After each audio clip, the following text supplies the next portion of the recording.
Hello বন্ধুরা, আশা করি সকলে ভালো আছেন। আমিও ভালো আছি। আজকে এই চ্যানেলে বা এই পেজে ডিগ্রি জারি সংক্রান্ত আইন সম্পর্কে কিছু কথা বলবো এবং ভূমি অপরাধ প্রতিরোধ ও প্রতিকার আইন নিয়ে কয়েকটি কথা বলবো। যারা জমির মামলা করেন, জমির রেকর্ডেবল অথবা অন্যের নামে জমি রেকর্ড হয়েছে বা আপনার জমি বুক দখলের জন্য বা দখল করেছিল জোর করে সেটা ডিগ্রি পেয়েছেন, বা আপনার যে দখলকৃত জমি অন্যের নামে ছিল এখন আপনি পেয়েছেন,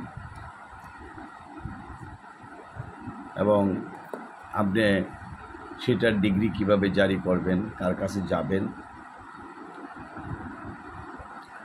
কিন্তু আপনার মামলা আপনার নামে হয়তো রায় বা ডিগ্রি হয়েছে, কিন্তু অনেক দিন ধরে খোঁজখবর নিচ্ছেন না, তখন আপনি কিন্তু ডিগ্রি জারি করেন নাই, এবং নির্দিষ্ট টাইমের ভিতরে যদি ডিগ্রি জারি না করেন তাহলে আপনি কিন্তু সেটা পেতে আপনার জন্য খুব কষ্ট হবে এবং পরবর্তীতে আপনার একটি লং প্রসেসের ভিতরে পড়ে যাবেন।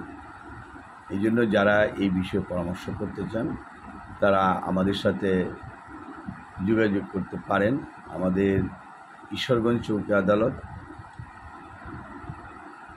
এবং